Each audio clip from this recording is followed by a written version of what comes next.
and it is buffering, which means we're almost live. And now it says that we are live. And so I'm pretty excited about this topic today. Welcome to the show, everyone. I should have done that to begin with. It's been a while since I've done a live show, but this one was a pretty important one because HEX was just released. What is HEX? You may be asking. We will go into that. We will go into deep dive into what HEX is actually. And it just launched the other day, but this has been in the works for a long time. And to discuss this project and to discuss whether or not this may be a scam, and this is usually a word that I try to shy away from, but as much as I think it's important not to label everything as a scam, I also think it's important to look deeply into projects that maybe are misleading people. And so I wanted to look into HEX just to figure out, you know, the word's been throwing around, let's look into it. And I have on the show today, Kieran Mesquita, who is a former developer for HEX. Welcome to the show, Kieran. Hello, as always, good to be here. As always. So, Kieran, where do we start with this? How about you just give us an overview of what HEX is, and then I wanted to get into some of the strange things surrounding HEX. Let me just kind of give people a little bit of a precursor. So, Richard Hart, who's sort of this figurehead, he's a YouTube influencer who sort of appeared out of the blue couple of years ago. He apparently has over 50% of the coin supply for the first 3 years. Like there's some weird things going on with his coins. So Kieran, just walk us through an overview. How does this work? Why was this developed? And what value are they saying that this is providing? All right. I think the best way to start this is actually to go through the history, which more or less explains why it was developed. So we started out, and I was on the team at the time, with CFD token. So the idea behind CFD token was we were going to create a new coin where the proof of work was actually useful scientific work. So people can debate the security model of that, but yeah, so I thought that was actually useful. You know, we'd taken this this energy, which is ordinarily going off and just burning compute cycles, and putting it towards something that, you know, could be beneficial one day. So CFD token, CFD standing for computational fluid dynamics, was going to take the proof of work and do matrix inversions as the proof of work, which would solve fluid dynamics problems. The problem with that ended up, so Richard was kind of the public figurehead for that project. And he decided that that would be too difficult and didn't want to stick out for long enough to actually see that project through, because that was, you know, going to be a multi-year project. So he decided he was going to go and work on something slightly simpler. And that ended up morphing over into, well, still CFD token, but instead of being its own chain, we're going to launch it on Ethereum as an ERC20. And it was going to be a centralized validating service for the proof of work or the computations. But we had a roadmap for moving it off eventually onto its own chain. So it was kind of like, okay, that's going to be a stepping stone. That ended up being too difficult for him as well. So he didn't want to stick out for long enough to see that through. Who would have thought that things in the blockchain space could be difficult to achieve? So then it pivoted again. What happens next, Kieran? So, like, I probably should have seen the red flags at this point. Like, okay, this guy is only interested in when he's going to get his ROI and not, okay, doing something useful. Oh, well, pivoted again, and he starts insisting, okay, this is now going to turn into Bitcoin HEX, which is only an ERC20 token and does absolutely no technical innovations at all.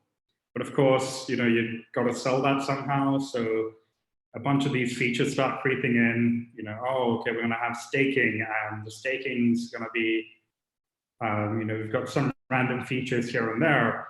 And the pitch is going to be, oh yeah, this is going to be like the best digital gold that the world has ever seen, and it's better than Bitcoin and all of this. Better than Bitcoin. OneCoin was better than Bitcoin as well, right? That was like the center of, anyway, sorry, keep going.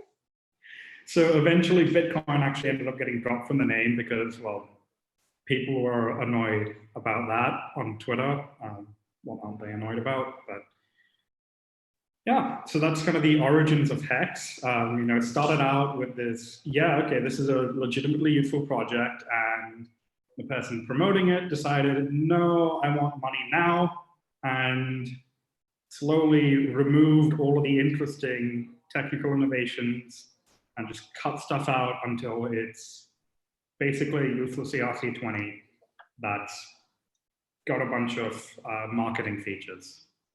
Interesting. So this is kind of, everyone's talking about this at the moment because it's just launched and then it spiked and then it just went straight back down.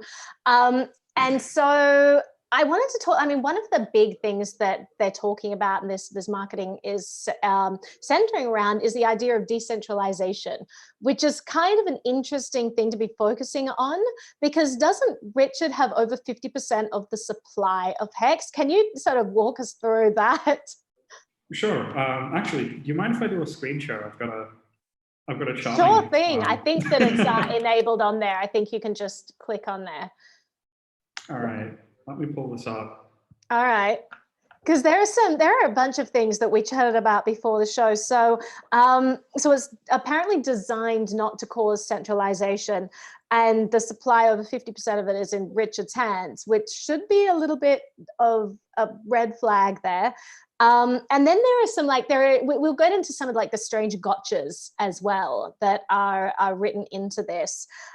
Things like, if you don't unstake in time, what happens to your coins, all of those things. It's interesting because the way that the crypto space works is, unless you are technically involved in a project, unless you have the technical know-how to understand all of this stuff, and unless you also have the time to go in and explore all of this, you're not going to really see how all of this stuff works. And so you're relying either on the credibility of the person involved, like, yes, I trust them, they've worked on a bunch of projects, I believe in what they're doing, or you really should be doing your research and finding smart people to audit this stuff. And Kieran, you had the unique perspective of being able to see under the hood of this and really understanding how it all works. Is your screen share working there? So unfortunately, I've got a security setup which doesn't actually allow programs to record my screen. You know what? It requires me to reboot my computer to turn it off. So well, I really appreciate your privacy measures. So everyone give Kieran a round of applause there. Privacy is a great thing, and I support that. So how about you describe it in great detail, what was going to be on your screen? So what was going to be on my screen was this chart which shows, okay, this is the total amount of Hex that's ever going to exist. This is the amount that gets paid out to stakers in the various forms and people that buy in. And this is actually a chart that is put out by someone that actually really supports hexanals. This is, if anything, biased in the other way. It's biased towards Hex if it is biased. So you'd be able to see, okay, this is the total amount of Hex. This is the stuff that gets paid out through the various forms. And you add up the stuff that gets paid out, and you look at the total amount and the difference, right? You can go into the contract and see where all that difference goes. All of that goes to something that's called the origin address. So there's two addresses that are hard-coded in. Let's talk about the origin address. It's just, origin's just a name for it. But that's just a Ethereum address where a bunch of hex ends up getting sent to, right? Why is the hex being sent to that address? That's a really good question, right. Kieran. You could explain to us, why is the hex being sent to this specific Ethereum address? So I believe Richard has been on a couple of screens and whatever, and he's, oh yeah, no one knows what this, who owns this address, but I think we can make a pretty educated guess that it's probably Richard that owns this address. So a bunch of the hex coins, right, a bunch of the hex supply, and the majority of cases for the first, maybe about 3 years, perhaps, give or take, depending on, how many people claim and whatever. So a bunch of the coins are actually owned by Richard. So that's a bit interesting. Why does he get the majority of the supply. Even, you know, all right, sure, like Ethereum has a development fund. Zcash has a development reward. None of them are anywhere near this high, right? This is over 50% of the coin supply. So none of them are really are anywhere near the same amount. And you know, Ethereum and Zcash at least have these like foundations set up, and they try to be transparent about, okay, this is what we're spending the money on, and it's actually going towards development of the coin. Whereas in Hex, oh yeah, we're not going to spend this this stuff on anything, right? And the excuse that's given here is, okay, we're trying to avoid securities law. But okay, if you're not going to spend it on anything, then why is the percentage of the coin that you get so big? So that's my criticism there. That's a pretty fair criticism. If you have all of these coins being siphoned off into an address, it's probably good for people who might be purchasing this to understand where that's going to. And so far, so you're saying that he's denied that this is going to him, and he's not taking ownership for that, and so that actually isn't clarity about where that's going. Is that correct? So there isn't clarity, and you know he's open. So he has openly stated that, okay, none of this is going towards future development, and there will never be future development and all of that. And I reckon I probably believe him on that, because it doesn't benefit him to tell that lie if he was lying about that. So it's probably not going to development, which means, okay, it's going to someone's pocket. Whose pocket is that? And why do they get such a big supply? Now, there's a couple of other gotchas in the contract as well. I don't know if you want to move on to some of those, or...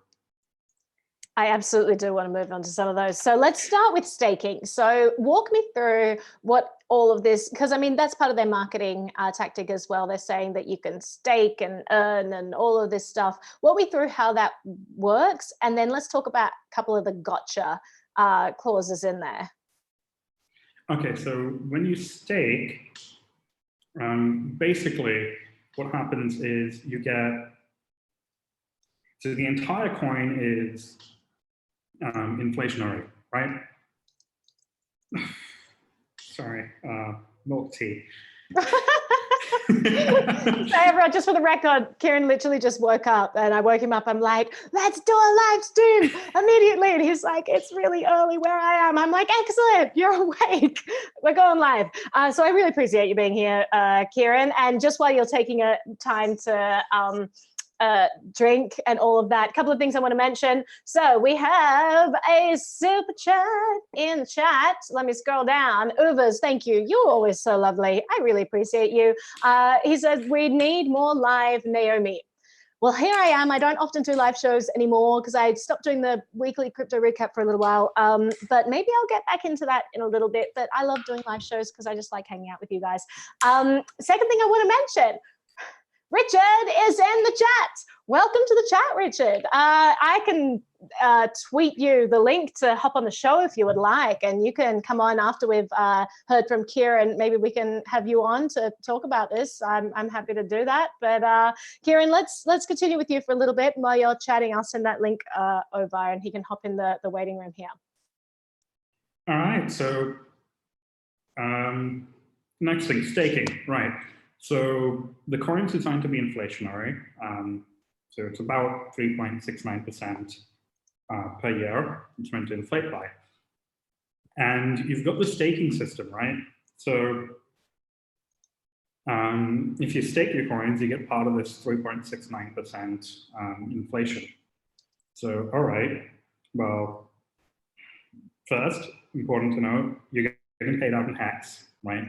And two, the only reason that you stake, right, is to get in on this inflation. There's no consensus that happens from what you're staking. So there's nothing like that, right? Like, sure, in other coins, right, you pay out inflation to stakers, but that's part of the security model. You're incentivizing people to stake in order to secure the network. And here, right, you're not securing the network at all by staking, right? All of the consensus and all is actually happening on Ethereum. Ethereum, miners are securing Hex, so because it's in the ERC20 and it's built on Ethereum, so there's absolutely no point in staking. Then the other thing is, okay, if you stake for a particular amount of time, right? So let's say you stake for a year. Then when your stake ends, if you don't unstake fast enough, you lose your coins, right? So you have to unstake within a certain amount of time in order to actually keep your coins. When you lose your coins, what happens? That gets split up and distributed among the other stakers. And now I want to make sure, this may have been changed in the contract, but I believe that when you unstake and you don't unstake fast enough, the coins that get distributed among the other stakers, a good portion of that actually goes to the origin as well. So when you say origin, you're made to Richard. So if you don't, yeah, there's like a time limit, Richard, yeah. And if you don't unstake fast enough, those coins go to Richard. Cool, because that's what people want, is like constantly monitoring their coins and actively doing things. It's like, that's kind of preying on people's apathy and lethargy and the fact that people don't want to have to concern themselves with this a lot of the time. They just want things to sit there and they tend to forget about things. So it's kind of leveraging that, which seems a little bit shaky to me. But anyway, keep going. All right, so Richard's actually, he's in the chat and he's clarified this for us. He says 50-50 to origin and stakers. So half of the coins that get penalized go to the origin address and half of them get distributed to the actual community. So like, interesting. Yeah, that's from the horse's mouth, like, all right. Okay, what else do we have on the, yeah, so we've got, there are some privacy concerns that people actually get wrong about this, you mentioned. So there's like a risk of losing your private key, but that's actually not a thing. So, there's a lot of FUD surrounding this. Some of the FUD is accurate. Some of the FUD is like big red flags, in my opinion. But it seems that the privacy one is not a concern. So walk us through what people are saying there. Okay, so, yeah, you got to be fair to the project. And one of the things that a lot of the Bitcoin forks in the past, or coins that have, this is not technically a Bitcoin fork, but whatever, airdrops and all of this, require you to take your Bitcoin private key and move it over to this unknown software, right, from developers that may or may not, be longtime community members or just out of the blue. So you're not sure if you can trust the software most of the time.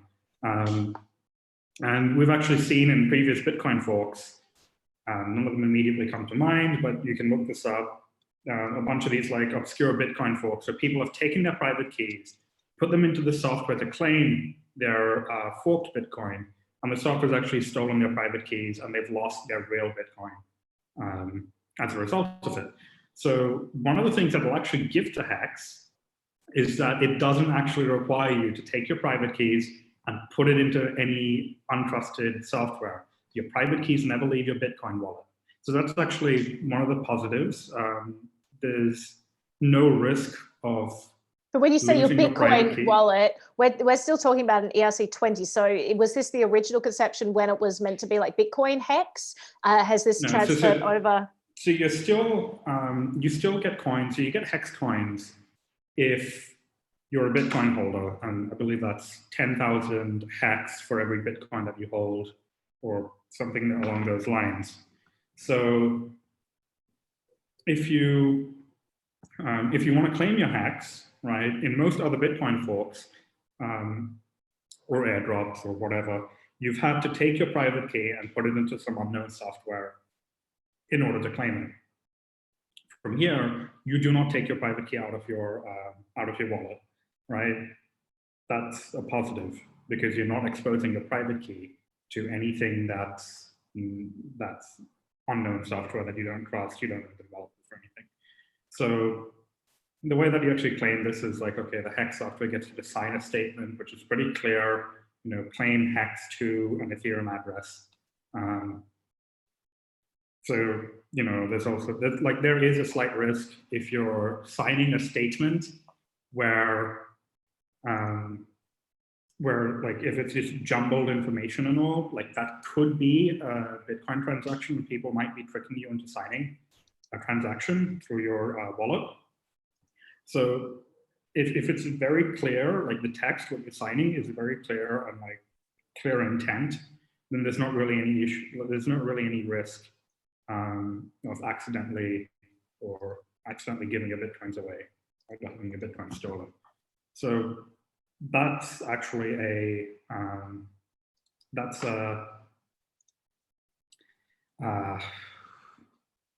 so that's a bit of fun, right? I like the way you almost said, like, so that's a good thing, but I think you're being very careful not to say that anything is a good thing about this, because it's very clear there are some red flags and some strange things going on here. So, so when exactly did this launch? It was, I'm just looking at this here, it launched on the Ethereum. Yeah, I think it was December 2nd, right?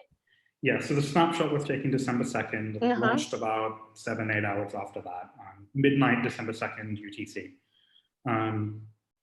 Actually, there's a couple of things that I want to come back to on the privacy side.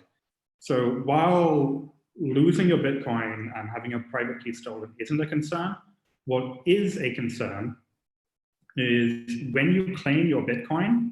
Like, there are ways to mitigate this, but when you claim your Bitcoin, your hex. What you're doing is you're signing a message telling the world that the person that owns this Bitcoin address also owns this Ethereum address, right? And that statement is actually going onto the hex contract on the Ethereum blockchain, and that's public. So everyone can now see that this person, so these two addresses are owned by the same person. So you actually want to be pretty careful about that. There are ways, like, okay, if you use a VPN or a proxy for each one, maybe you can try and get around like linking all your addresses. But you've got to keep in mind that you are giving up a little bit of privacy when you claim this, because you are linking your two addresses together. Okie dokie. So let's go back to some of the way that this project has been presented. So they say, it's your way of transforming ETH into Hex. And I mean, walk me through, like, walk me through like the benefits of this platform and why people would find it valuable. I mean, like, if it's like, because let me take a step back. So a lot of the press around this has been focusing on, oh, you can make all these great returns. Like, there's this article here. You've got cryptogrowth.com, you've got Yahoo Finance, and all this. They're all kind of promoting the returns that you can be getting. So you've got, early Bitcoin Hex adopters will earn a speed bonus of 20% if they purchase Hex in the first week of its launch. Okay. So you've got other articles that talk about like the percentages that people can earn. It lets users stake their tokens to return for interest. They can enjoy payments ranging from 3.69% if 99% of the total supply is staked, up to an improbable and enormous payout of 369% if only 1% of the total supply is staked, paid out in Hex tokens. And so they say that the monetary value of such a payout depends entirely on the market value of Hex at the time of maturity. You've got all this talk about this payment and making money, but you're making the money in Hex. I mean, it seems very circular to me. Maybe I'm missing something here, but they're saying like this, you'll earn payment, which means that more people want to use Hex, and the payout in Hex is entirely determined upon the market price of Hex, which will go up the more people come in, which we're attracting because of the big percentages that we're paying out. Like, I'm just having trouble seeing what the use case is for this. Maybe you could shed some light on that and break that down. Okay, so like, if you're staking your Hex, sure, you're getting 3.69% extra off your Hex, or maybe more than that. depending on how many people stake.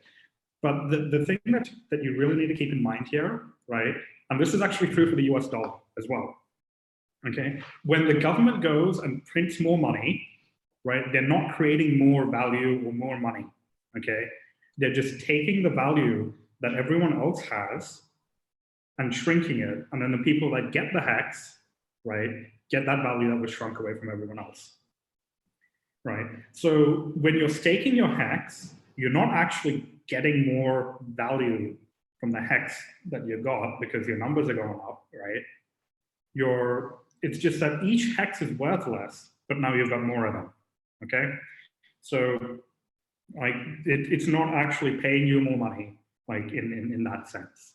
Then the other thing, right? So maybe you get money if like the market cap goes up or down or whatever. So that's the thing you got to look at, right? You're getting paid in hex. You're not actually making more. Now the thing that it's often sold as is, yeah, okay, you're locking up your coins, and this is like a means of saying, okay, this is like, yeah, so if I lock my coins up, that means I can't dump them for a certain amount of time. Sure. I guess the thing is, okay, so everyone that, the way that this locking up mechanism gets abused in the contract is, so everyone that claims a hex from their Bitcoin is forced to stake for a certain amount of time, a certain amount of their hex, right? But guess who isn't forced to stake? The origin address. That's interesting. Wait. So everyone's forced to stake and they have to abide by these rules, but the origin address isn't. So what, I mean, that doesn't seem like a very decentralized thing if there are special rules for one person in the system and that person happens to be the creator of this. That seems very strange, Kieran.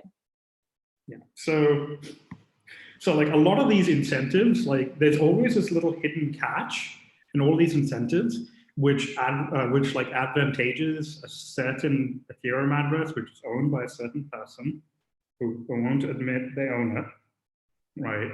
And like whatever they decide to do with it, they could very much decide to just dump on everyone, right? Who's now forced to lock up their coins. So if there was any market for it, all the people that are forced to lock up their coins, they can't get rid of it. This one whale comes along, dumps on everyone, right, and just runs away with the money. Perhaps like that's one way it could play out. Well, that is a fairly real scenario given the number of exit scams that we've seen in the space. Not saying that this would end up in one, but it definitely, one thing we have to be careful of in the crypto space is making sure the incentives are aligned, making sure that everything is balanced. Like there's this great interplay between game theory and the technology. When you have this strange tilting happen, you really should be careful of projects like that because you really want the code to be airtight, not to allow this kind of abuses. If it was like, oh, well, you need 1,000 people to collaborate in order to shift the scales, etc., you can start to say, okay, I can understand why that's an unlikely scenario. But when you're just referring to one person and you're trusting that one person to do things correctly and morally and all of that, I mean, I'm not sure I'd ever encourage anyone to take that sort of a risk when they're spending their money on something. That's why I like decentralized projects, because I don't like one person with that power at the helm of something. So, I mean, it is a really interesting point you bring up and something that I'm sure a lot of people didn't realize about the project. All right. Now, you just sent me a link. Sure. Actually, do you want to pull that up and yeah, I'm just really embarrassed because I'm going to click share screen. I have so many screenshots just like covering my desktop. I'm so embarrassed of my desktop right now that I don't even, it's like I'm feeling very self-conscious right now. All right, so I'll open this up. I'll share my screen so everyone can see this. And I'm really sorry, guys. I'm embarrassed. You talk, Kieran, while I'm trying to figure out how to share my screen. Yeah, so the link that I just sent Naomi to open up is the HEX contract on Etherscan. Now, there's another way that. Whoa, what was that? Construction work. Can you all still hear me right? I can. Do you have a microphone by any chance? All right, I can move this like much closer. Oh wow, we get like intimate, Kieran. It's like you get close up. All right, Kieran, you got to walk me through. Where's the goddamn share the screen button? There's a big button that says share. Sorry guys, I do this for a living. So where is my Brave browser? Oh, brilliant! They can't even see my desktop-ish, kind of. All right, is that showing everyone? Can you all see my screen right now? The Etherscan page that we've got open there. I think that's showing up. So Kieran, walk us through what we're looking at right now. So this is the contract on Etherscan. Now there's besides claiming HEX for the Bitcoin that you hold or buying it on a market, there's another way that you can get HEX. So there's all of these little like random features that are thrown into the contract. This is another one. And what that gets marketed by, on the HEX website and all is a transform lobby. And it says, okay, you can transform your Ethereum from Ethereum into HEX, right? You send Ethereum, you get HEX back. So you're not really transforming Ethereum. You're sending Ethereum into the contract. There's a Dutch auction going on, right? There's a certain amount of HEX. So Dutch auction, basically, there's a certain amount that gets released. I believe it's like 1 billion on the first day, 500 million on the second, and so on. Should I be keeping this on a shared thing, or should we be looking at you right now? No, we can keep this on a shared thing because there's things in here which I want to show. So this is Dutch auction, right? And depending on like the proportion of like the money that you send in the auction, like you get that amount of the thing back. Now, the HEX doesn't actually get so HEX doesn't actually get transformed at all. It's actually being sent to the contract, and then there's another address. So there's the origin address. There's another hard-coded address, and I believe it's called the flush address in the contract. Okay, and all of the HEX, all of the Ethereum that gets sent into, can be flushed out into this other address. Now on the screen over here, if you click internal TXMs, just a little bit further down. Yep, there we go, internal transactions. Oh, okay. So we see a bunch of these transactions. There's a bunch of Ether being sent out of the address. You can probably click the 0xDC under the 2. Where am I looking? A little bit further right, down, so the third one down. That one, so there's a 2 under the 2 column. Yep. When we click that? Yeah. So all of the ETH that's been sent to the transaction, sent to the contract in order to supposedly transform into HEX is actually being sent over here. But you can see there's 21,944 ETH.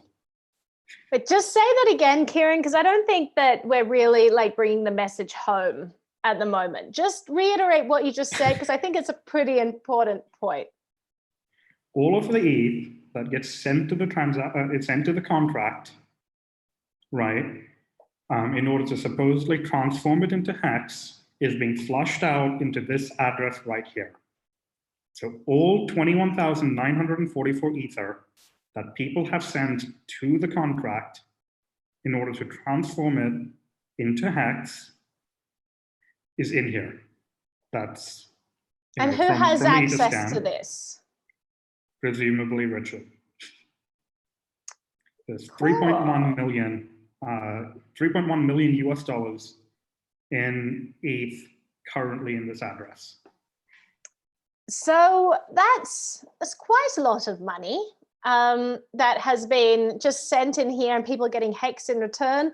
Who's buying HEX at the moment? Like, who looked at this and thought, yeah, just in case, I'm going to spend a lot of money on this?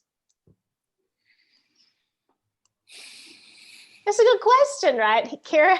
I'm not quite sure what to say. All right, so let me stop sharing this thingy here, and I'll try to figure out how to stop. Oh, there's a big button. It says stop share. I'm all over this, guys. Don't even worry about me. I totally understand how computers work. So, Kieran, let's kind of recap everything that was said here, because I'm going on 35 minutes now, and we're just kind of talking about this. By the way, I did send Richard a link to the chat, but he didn't show up. So maybe it's intimidating. I don't know. It's in your Twitter DMs anyway, if you wanted to join. So let's kind of recap what we're talking about here. So we've got this supposedly decentralized project. There's touting decentralization. And they're saying that, like, you know, it's all being designed not to cause centralization of coins, but then you got over 50% of the supply in one person's hand. Then you've got all of this Ethereum just being funneled into this wallet, and they're getting these great HEX tokens at the end of it. And the HEX, they can, you know, make more HEX from staking their HEX, and they're forced to stake their HEX, but one person in the system isn't forced to stake their HEX, and that's the origin address, which I suppose the creator has access to and no one else does. You've got, so if you don't unstake your coins in time, then the origin address, or presumably Richard, gets those coins. Is there anything I've missed that we've gone over that we want to just kind of recap here? No, I think that's more about, like, pretty much it. Like, there's all these hidden features in the contract which either give this one address a bunch of the token supply, or flush out a bunch of ETH to it. Like, there's not really much else to cover, I guess. Yeah, all right. So I mean, hopefully this is helpful to people. I'm doing some deep dives into more and more projects these days. I have an interview with some of the victims of OneCoin that I'm coming out. I filmed today, and I'm filming another one tomorrow, which is always interesting. Like, I just think it's super helpful for people, especially if they don't come from a tech background, to talk to the developers behind these things. And it's even more helpful when the developers are no longer involved with the project, because there are so many biases. All of you guys know the biases that go on in crypto. It's shocking when you talk to people, and they get super tribal because they're working on a coin, or they've been involved with it, or most of their bags are in a coin. And so you never really get a clear sense of what that project is, if it's valuable, you know, what the downsides are. You never really get that fair look at projects. So it's really hard. Like, people are curious. People want to get involved with new tech. They want to be trying out cool things. They want to be keeping up with the latest stuff. And it's very difficult to get unbiased information. Like, but Kieran, you're no longer working on this project, and I haven't been since last December. Like, yeah, and okay. I mean, you really got disillusioned because you saw the project pivot twice. What you started on working on and what it was first advertised as ended up being very different from what it is now, and so you just kind of walked away from that, correct? In hindsight, I should have walked away sooner, but yeah, that pretty much sums it up. Well, hindsight's great, isn't it? So we all have a bit of hindsight. There are a lot of things I could have done. Richard's actually in chat. He's saying, had to put on clothes. Where's the link? Had to put on clothes.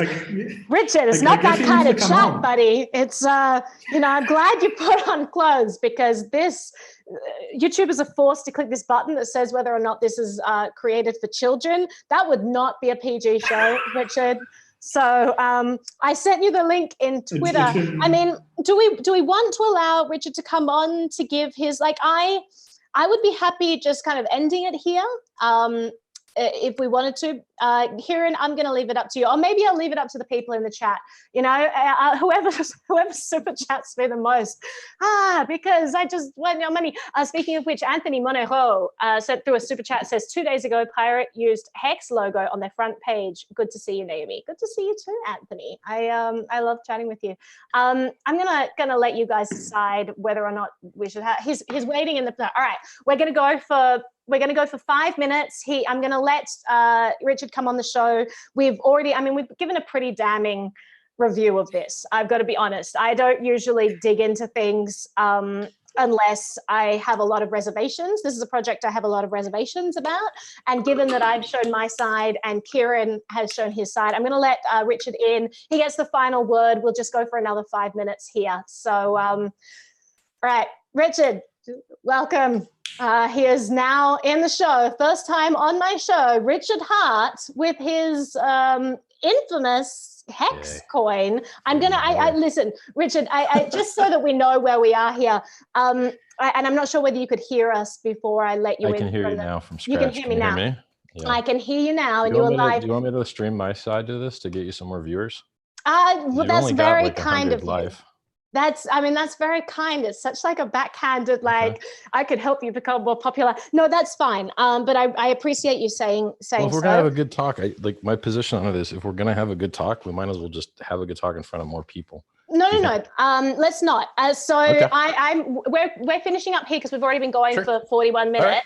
So, but I just wanted to invite you on out of courtesy. You did come to the chat, so you get the last 5 minutes. So is there anything Kieran said you want to rebut right now? And like, just give us. I didn't hear him say anything wrong, but I went to get changed for clothes. So it's like, okay. Is there a reason that you've only got 5 minutes? Yeah, because we've been going for a really long time and it's really late here. Yeah, but I streamed 14 hours yesterday. I think you could put on more than 5 minutes, right? Great. So invite me on your show and I'll interview you on channel. You've just eaten into 2 of your minutes here. So you got 3 minutes left. I give people free stuff is what I do, right? I give people free coins. I give people free books. I give people free trading calls. I give people free chat. I give people free videos. Everything I do is for free. And so I don't mind giving people more minutes. So it sounds to me like you guys don't like scams. I also don't like scams. There's only 3 ways you can kill scams. You can complain to the regulators and hope that they get more resources because they're understaffed. And the only thing they can do is wait for people to break the law and then try and punish them. And they very rarely get the money back. So it doesn't work. It's reactive. The second thing you can do is you can beg people to stop getting scammed and to be smarter. But there's no switch that they can flip to be smarter. And they don't even believe you when you try and prevent them from being scammed. They think that you're lying. So that also doesn't work. So I came up with a really good idea, which apparently no one else thought of, which is you kill these things off the same way that you kill off bacteria, by having other good bacteria occupy all the food sites that the other bad bacteria need to eat, and then they starve off and die. So if you want to actually kill scams, you need to starve them of the resources that they have. So use a similar marketing message and similar tactics to get the money out of the hands of the people that are going to be scammed before they can be scammed out of it, right? So you could do a better job marketing the S&P 500. You could do a better job marketing Berkshire Hathaway. Or you could, if you're going to use cryptocurrencies, you could do something like Hex, which is audited, verifiable, 1 economics audit, 2 security audits, and the code is verified on etherscan.io, where you can see exactly what's going on. So people. So when you first came on, you said Kieran didn't say anything that you didn't disagree with. Wrong. So I mean your guys, neither of you guys is a good trader. Neither of you guys is a good business person. Neither of you has built a brand from scratch, as I've done multiple times. I'm so glad that you came on my show just to insult me, Richard. No, I'm not insulting you. You can't be good at everything. You are, but let me finish what I'm saying. Thanks. So that you're just good at everything? So let me finish what I'm saying. Thanks. So when you first came on the show, you said Kieran didn't say anything you disagree with. You also said you got the audits done. I mean, the fact is Kieran is one of your developers who came on the show and said some pretty damning things that raise a lot of red and I don't mind that. I don't mind that at all. I hope that he continues to do that. So you have nothing to say about, the over 50% of coins. It's all true. Being in I say it all day, every day. Everything he's saying and framing it as though it's secret, I publicly say all day, every day. The origin address gets 50% of the late end stake penalties and the early end stake penalties. Origin address money? I would love to tell you, but the law doesn't let me. The law, The that's law very states convenient. I it's like it not when laws are convenient at all. convenient. It's not convenient at all. Do you know how much more money the project would get if you just started making big promises like all the ICOs did? I'm doing the very, very hard thing, which causes a project to generate less revenue by having clunky conversations like this to tell you why I can't tell you where the money's going. It seems like you're Sucks making to a have lot to of do that. vacuous statements, if I'm being realistic here. And I'm not I don't usually. know that you know what the word vacuous means, if that's what you think, but do tell me. What? Vacuous means that I don't see anything substantial in what you're saying. You're using a lot of jargon and buzzwords. Right. And it So I seems told that you're you- doing it to like avoid answering questions. Well, let's make it really clear then. You ask a question and I answer it, and then we measure its vacuousness. Go ahead. All right. So it seems that the origin address has some different rules that it plays by. Yes. It's not forced to stake coins, and this could lead it to be a very unfair situation that enables things like an exit scam. So what do you think on things? I think that if you want to prevent getting surprised dumped on, you should invent a cryptocurrency which has a chart of when anyone could possibly dump so that the market can accurately predict the risk. Oh, what do you know? Hex happens to be the first cryptocurrency in the world built to prevent surprise dumping. 70% of the supply right now is locked. And when you lock it, you're telling the truth engine, you're telling the market when you'll be able to hit the price in the future by selling. That's interesting. I invented that. But isn't there one little caveat there that there's one address that isn't required to lock up their coins, and that's the origin address. So the person all the ETH is being no one's required to lock up their coins except the free claimers. The people that turn their ETH into Hex, right? They send ETH. The people that use the AA system, they don't have to lock. The people that refer people, they don't have to lock. Nobody has to lock in the system except for the free claimers who are getting free coins. And by locking, they're being forced to get the largest returns in the system. The biggest payouts in the system happen on day 353. The vast majority of like every single person that gets free coins is forced to participate in that event, because otherwise, when we designed the system, modeled the system, it was unfairly rewarding to the early guys. If you gave away unclaimed coins every day to people, they would just keep amplifying and ramping up their advantage against everyone else. So by opening up the claim phase to a year, we reduce the advantage of the early guys. It's already strong enough. They're already going to do wonderful. They don't need, we were looking at like 10,000x returns in Hex before USD appreciation. It was unreasonable. It's not fair that I got into Bitcoin at 30 and people that bought a day after me or a day before me had 10x more. Did that help the world, right? Like if you went to Subway sandwich and they had 2 sandwiches and they had 2 sandwiches left, the guy before you bought both of them instead of being limited to 1 per customer, and then tried to sell you the next guy in line that sandwich for $100. The Subway guy didn't make any extra money.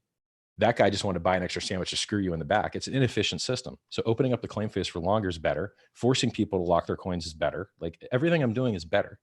But you guys just don't realize that because you just heard about the project. Well, I think it's because we're just so bad at building brands and we're so bad at running businesses. And I just wish we were as smart as you, Richard. I retired at the age of 24. I wish I could have done the same. But I appreciate you coming on the show and telling us how. Give your listeners more than 5 minutes. You can come on my show and I can wreck you on my show if you want. However you want wrecked. All you right. can join the list of people, the dead bodies behind me that have tried to bring me down. Well, the list. Didn't 2 years ago, so you kind of came out of nowhere, right? And I wasn't going to go into like personal looking, go like ahead, you came out of nowhere. Kill me. And then you did this interview with Roger Ver. I think he actually trashed you with that interview. That's kind of the consensus. But you kind of came out of nowhere and you immediately had like millions of followers. And there are articles like, I mean, there's this Reddit article from 2 years ago I've got here, and it says scammer alert. You know, the narcissist guy who does like 5-hour-long videos, Richard Hart, he's a known scammer and con man. Is there any truth to that article that you wanted to address? Like, you've investigated OneCoin, right? Ripped a lot of people off. Yeah, those people come out and complain, right? They have identities, they have faces. I want you to point out a single human being on the entire planet Earth that I've ripped off ever in my entire life. One single person ever in my entire life. Okay, that's fair. I will grant you that, and I don't want to point fingers, but I did want to give you the opportunity to address that. As far as, as far as Hex coin goes, it does seem that it's pivoted so many times. There do seem to be some red flags regarding centralization. There's tons of red flags. There's tons of red flags. It's advertised like a scam with the same languages that scams use and the same tactics that scams use, because I'm trying to prevent people from being scammed, because that's the only thing people respond to. That's very Orwell talk, like, don't you think? Like, I'm trying to scam you because I don't want to scam you. Like, walk me through the logic of that, Richard. I am an expert on scams. I've studied them in depth. There's 3 types of scams that people fall for. They fall for multi-level marketing programs where you have the maximum number of middlemen, decreasing the efficiency of the system between the producer of the thing and the consumer of the thing, whether it's a product or a service. We don't have that. We have one level, just like Amazon, just like Tesla. There's no multi-level crap, right? What else do they fall for? Ponzi schemes. Okay, what does a Ponzi do? It makes you huge promises. It tells you that it's going to generate all of this profit for everybody, but it does it fraudulently through a lie by saying that it has some type of business behavior that generates revenue and that it will pay the dividends and the returns out of the extra profit that it made. But in reality, it just robs the new guys to pay the old guys fake dividends and then crashes when it fails under the weight of its own obligations.